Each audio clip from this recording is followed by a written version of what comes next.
चाणक्य नीति शास्त्र को यथावत छोटे छोटे वीडियोस के माध्यम से आपके सामने प्रस्तुत करने की मुहिम के तहत प्रस्तुत है चाणक्य नीति का चौथा अध्याय। मित्रों, आचार्य चाणक्य कहते हैं मनुष्य कितने साल जिएगा, वह किस प्रकार का काम करेगा, उसके पास कितनी संपत्ति होगी और यहाँ तक कि उसकी मृत्यु कब होगी, ये सब बातें माता के गर्भ में ही निश्चित हो जाती हैं। पुत्र, मित्र व सगे संबंधी साधुओं को देखकर दूर भागते हैं, लेकिन जो लोग साधुओं का अनुसरण करते हैं उनमें भक्ति जागृत होती है और उनके उस पुण्य से उनका सारा कुल धन्य हो जाता है। संत जन पुरुषों की संगति के संदर्भ में आचार्य चाणक्य कहते हैं, जैसे मछली दृष्टि से कछुआ ध्यान देकर और पंछी स्पर्श करके अपने बच्चों का पालन पोषण करते हैं, वैसे ही संत जन पुरुषों की संगति मनुष्य का पालन पोषण करती है। आचार्य चाणक्य का विचार है कि जब आपका शरीर स्वस्थ है और आपके नियंत्रण में है, उसी समय आत्म साक्षात्कार का उपाय कर लेना चाहिए, क्योंकि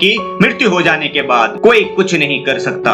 अर्थशास्त्री चाणक्य कहते हैं, विद्या अर्जन करना कामधेनु गाय के समान है जो हर मौसम में अमृत प्रदान करती है। वह विदेश में माता के समान रक्षक एवं हितकारी होती है, इसीलिए विद्या को एक गुप्त धन कहा जाता है। आचार्य चाणक्य का मत है कि सैकड़ों गुणहीन पुत्र से अच्छा एक गुणी पुत्र है, क्योंकि एक चंद्रमा ही रात्रि के अंधकार को भगाता है, असंख्य तारे यह काम नहीं करते। एक ऐसा बालक जो जन्म लेते समय मृत था, एक मूर्ख दीर्घायु बालक से बेहतर है। पहला बालक तो एक क्षण के लिए ही दुख देता है, लेकिन दूसरा बालक अपने माँ बाप को जिंदगी भर दुख की अग्नि में जलाता है। आचार्य चाणक्य कहते हैं, 6 बातें मनुष्य को बिना आग के ही जलाती हैं। नंबर 1, एक छोटे गांव में बसना जहां रहने की सुविधाएं उपलब्ध नहीं। नंबर 2, एक ऐसे व्यक्ति के यहाँ नौकरी करना जो नीच कुल में पैदा हुआ हो। नंबर 3, अस्वास्थ्य वर्धक भोजन का सेवन करना। नंबर 4, जिसकी पत्नी हरदम गुस्से में होती है। नंबर 5, जिसका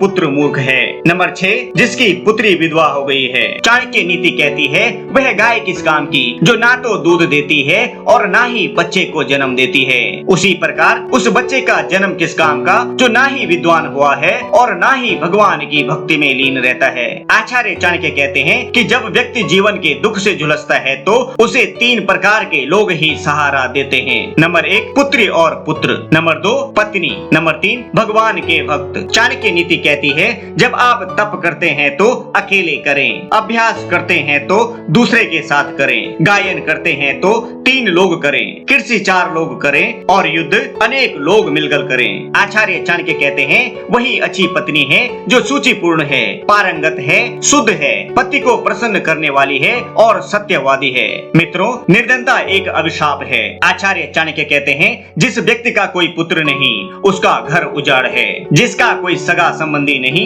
उसकी सभी दिशाएं उजाड़ हैं। मूर्ख व्यक्ति का हृदय उजाड़ है और निर्धन व्यक्ति का सब कुछ उजाड़ है। जिस आध्यात्मिक सीख का आचरण नहीं किया जाता वह जहर है। जिसका पेट खराब है उसके लिए भोजन जहर है और निर्धन व्यक्ति के लिए तो किसी भी सामाजिक या व्यक्तिगत कार्यक्रम में एकत्र होना जहर है। चाणक्य नीति कहती है, जिस व्यक्ति के पास धर्म और दया नहीं उसे दूर करो, जिस गुरु के पास आध्यात्मिक ज्ञान नहीं उसे दूर करो, जिस पत्नी के चेहरे पर हर समय घृणा है उसे दूर करो, जिन रिश्तेदारों के पास प्रेम नहीं उन्हें दूर करो। चाणक्य कहते हैं, सतत भ्रमण करना मनुष्य को बूढ़ा बना देता है। यदि घोड़े को हरदम बांध कर रखते हैं तो वह बूढ़ा हो जाता है। यदि स्त्री अपने पति के साथ प्रणय नहीं करती तो वह बूढ़ी हो जाती है और धूप में रखने से कपड़े पुराने हो जाते हैं। चाणक्य नीति कहती है, इन बातों पर बार बार गौर करें। सही समय, सही मित्र, सही ठिकाना, पैसे कमाने के सही साधन, पैसे खर्चा करने के सही तरीके और आपके ऊर्जा के स्रोत। आचार्य चाणक्य कहते हैं, द्विज अग्नि में भगवान देखते हैं,